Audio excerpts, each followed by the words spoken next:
So my firm has, in the past, suggested that there's basically three kind of likely outcomes in the aftermath of the April 2nd tariff announcement.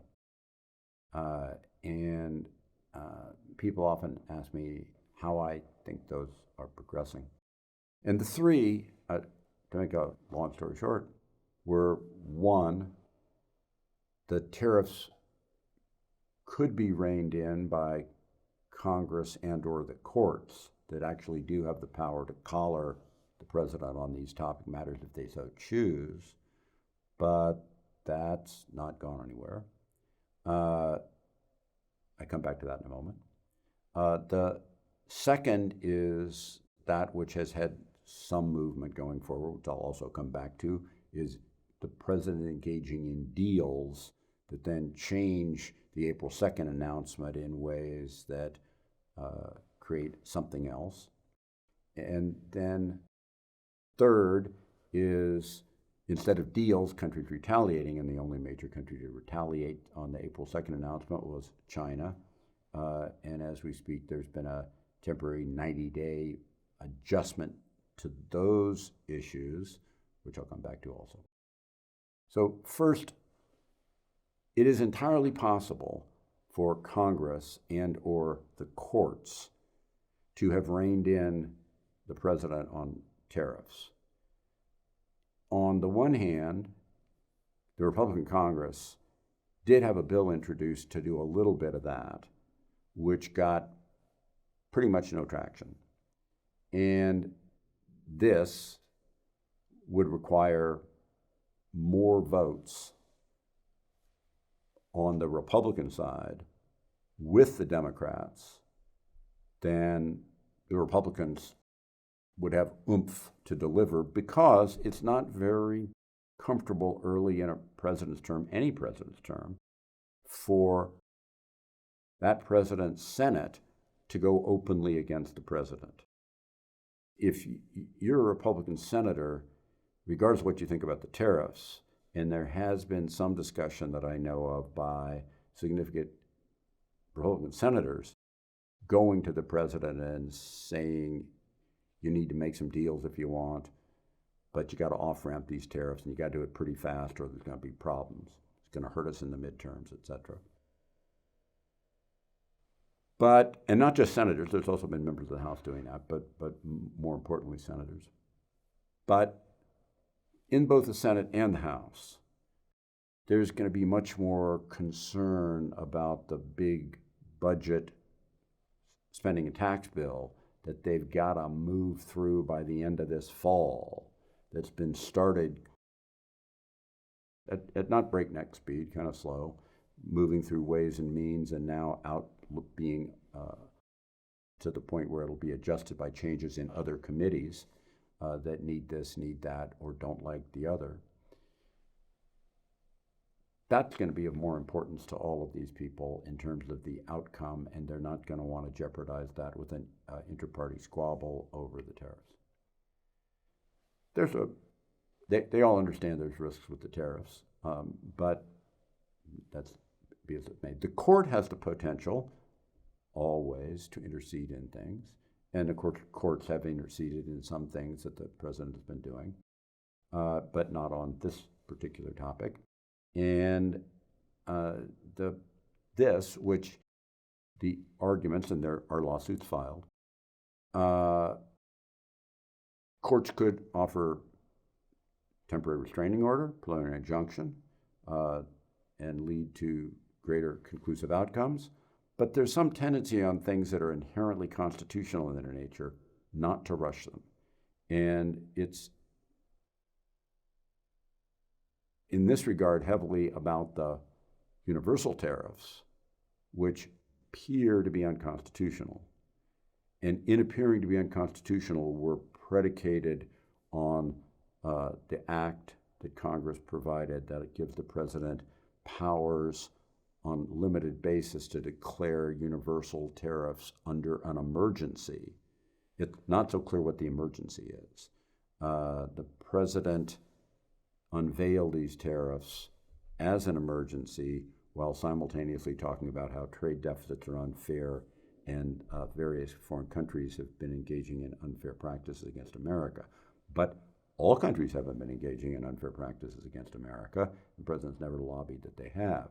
So then you get back to the trade deficit, and America's been running trade deficits steadily since the mid-1970s.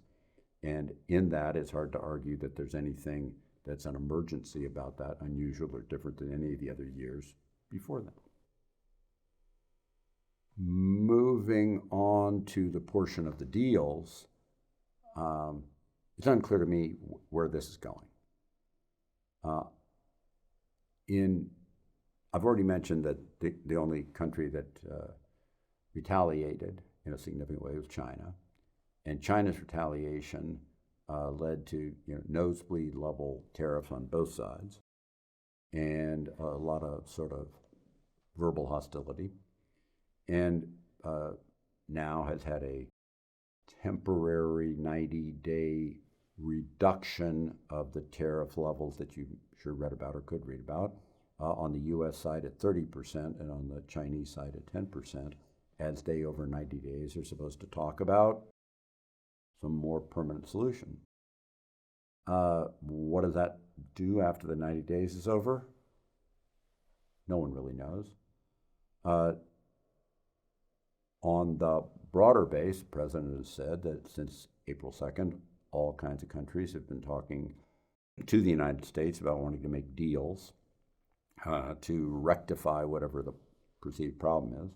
One of the problems is that the president and the administration have never done a clear job of articulating specifically what it is that they're upset about on any given country. And so we don't really know what it is they're trying to rectify. But the first deal, as I'm sure you all know, was the deal that was announced between Britain's traditionally great allies. Britain's always been generally perceived as America's greatest ally overseas, and one of our larger trading partners in the top 5, but not number 1, 2, or 3. And in that, I'm just going to tell you, this is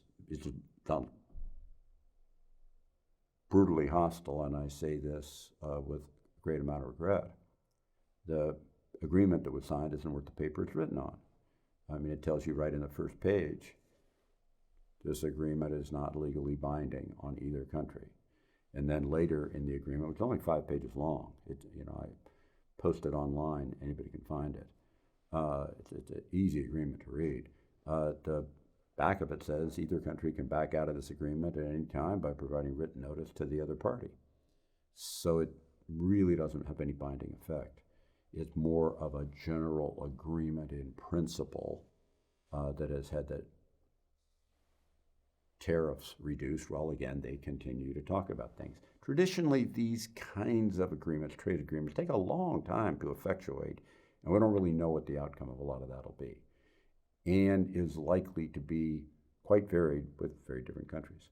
So when we go back, the one thing that seems to be common out of all of this, moving forward through this process so far, is that the president in so many places has kept reverting to 10% tariffs.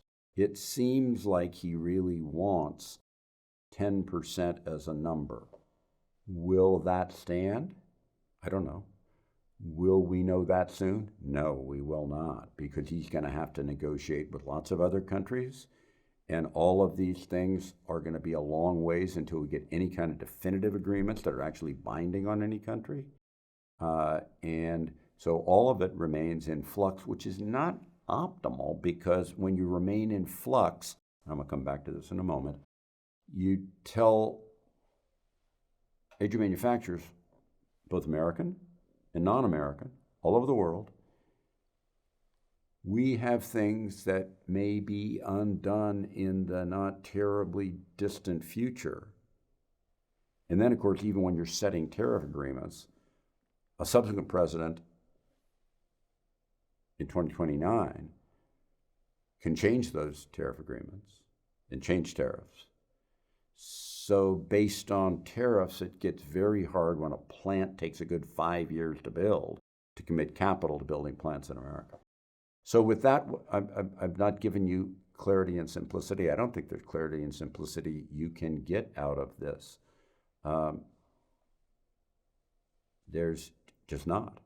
So we all have to try to interpret as best we can, envision for some good period of time ahead, 10% tariffs almost across the board from the United States, and hope that all of this works out well when it also might work out not so well. Thank you for listening to me. I wish I had a better answer for you, but that's kind of where we are, kind of where we're going, and only time will really tell. Thank you. Hi, this is Ken Fisher. Subscribe to the Fisher Investment YouTube channel if you like what you've seen. Click the bell to be notified as soon as we publish new videos.